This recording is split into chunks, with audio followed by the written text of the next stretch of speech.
notre invité ce matin est Amaury Delomo.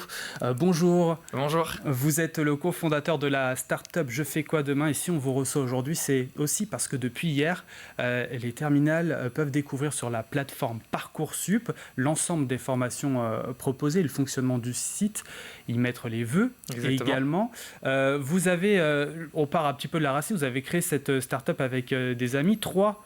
Il me semble à l'avoir mise en place. Tout d'abord, expliquez-nous un peu ce que c'est. Vous accompagnez les collégiens et les lycéens. Vous les aidez à choisir, c'est ça ? Exactement. Alors, en fait, Je fais quoi demain, c'est une start-up, une entreprise qui a été montée en 2022, il y a un peu plus d'un an officiellement.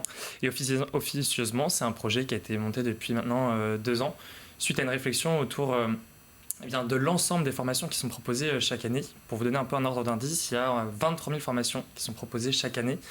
Et on se rend bien compte en fait que les jeunes ont du mal à choisir le périmètre et les domaines d'activité suite à ça. Et donc on a décidé de monter avec Laura Coutan et Victor Chaillot, donc qui sont mes deux amis d'enfance du lycée Saint-François d'Assise, suite à votre reportage. Et oui, on en a parlé dans le JT, c'est vrai.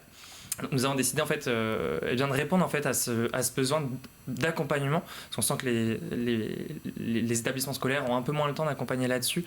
Les parents n'ont pas forcément toute l'information pour pouvoir accompagner leurs jeunes. Puis les jeunes ont aussi besoin d'un soutien, pas de tenir la main, mais forcément d'un soutien. Et donc en fait, on s'est rapproché de coachs, d'accompagnateurs au changement, à l'accompagnement, notamment Anne Herbretos sur les Pays de la Loire. Et puis après, on s'est développé à la France entière, puisque Je fais quoi demain, c'est une start-up aussi qui accompagne de façon digitale des jeunes, du coup sur la confiance en soi, sur la connaissance de soi, sur l'aide à la prise de décision, qui sont vraiment, en fait, on va dire, des moteurs clés pour choisir son projet d'orientation. Et donc voilà, c'est parti de tout ce constat-là, vous l'avez évoqué. Et quels outils vous leur donnez justement à ces adolescents pour les aider ? Alors nous, ce qu'on leur donne, c'est vraiment des techniques d'approche.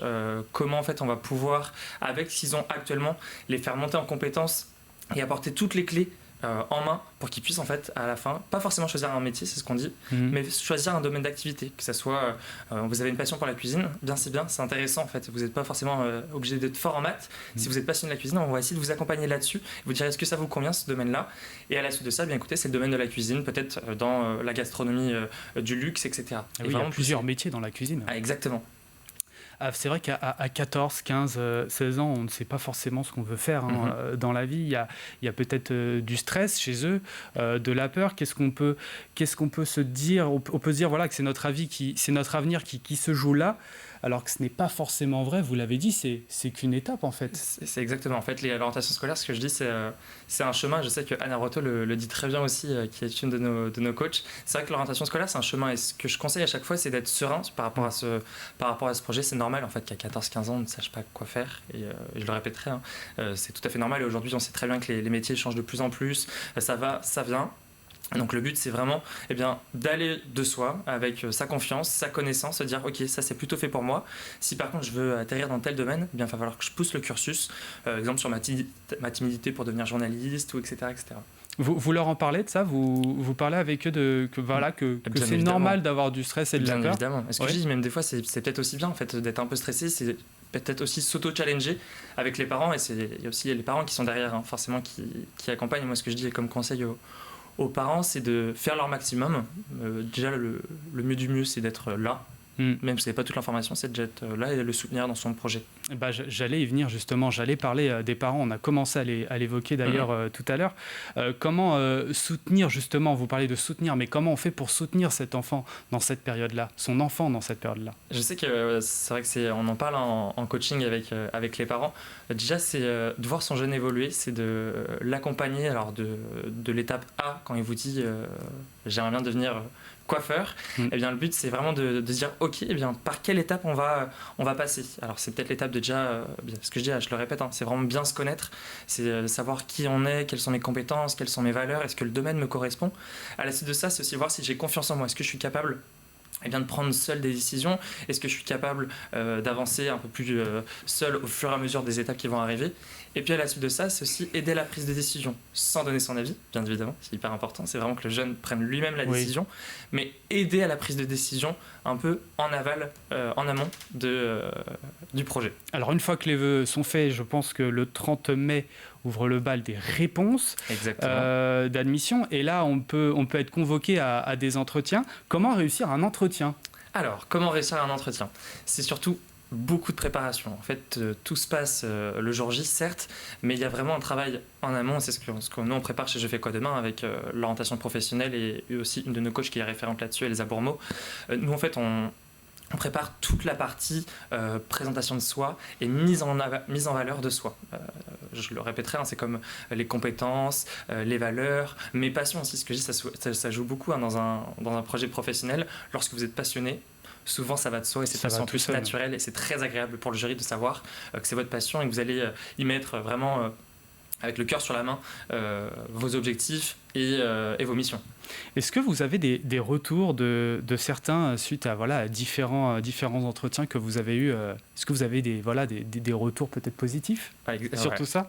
Oui, et puis on peut le constater sur notre site internet et sur notre page Google. Oui, en fait, c'est ce qui était important pour nous, c'est ce que je dis, c'est vraiment d'accompagner sans prendre de décision, c'est vraiment faire un travail de fond en tenant un tout petit peu la main et se dire ok, notre objectif c'est d'aller jusque là et donc oui, on a forcément des avis positifs, alors que ce soit ce que je dis, c'est très drôle, des fois c'est soit les jeunes directement qui nous mettent un avis sur Google, soit c'est les parents, et donc c'est tout aussi bien d'avoir ces deux acteurs de l'orientation scolaire qui nous mettent un avis. Vous avez des conseils précis à donner en matière d'orientation peut-être? Ce que je peux conseiller principalement, c'est souvent pour un profil. Je sais que ça se passe très bien pour les jeunes qui se connaissent, qui ont confiance en eux, qui ont la facilité de prendre une décision, mais on parle pas trop de ceux qui n'ont pas forcément le choix là-dessus et qui n'ont pas forcément confiance en eux, qui se disent en fait je sais plus du tout ce que je veux faire et je suis un peu désemparé. C'est surtout quand en fait Parcoursup ouvre et qu'on se dit waouh, les 23 000 formations, ça va être compliqué à choisir parmi toutes celles-là. 23 000, oui, 23 000. Ça paraît exactement énorme. Et donc le but c'est là, pour ce profil de personnes, c'est se dire peut-être que je devrais me faire accompagner, et ça c'est ce que je dis, je le démocratise. C'est pas mal de se faire accompagner, au contraire, en fait c'est pour aller encore plus loin que les personnes qui le savent, qui savent déjà leur présentation. Donc ce que je dis, mon conseil, c'est de se faire accompagner et de se dire ok, notre objectif c'est d'aller ici et on va passer par l'accompagnement. Vers qui se tourner, où je peux me renseigner davantage sur Je fais quoi demain? Alors, on peut se renseigner directement sur un site internet. On a notre blog et l'ensemble de nos conseils. Et puis après, nous, on fait des rendez-vous découvertes qui sont totalement gratuits d'une demi-heure pour exposer vos besoins et puis nous, vous exposer nos solutions. Et pour rappel, les terminales peuvent faire leurs vœux donc à présent, donc depuis hier, pour la suite à donner sur leur scolarité. Et vous les accompagnez, c'est en ligne à 100%. C'est bien de le rappeler aussi, avec des coachs expérimentés également. Merci Amaury Delomo d'être venu sur le plateau de la matinale.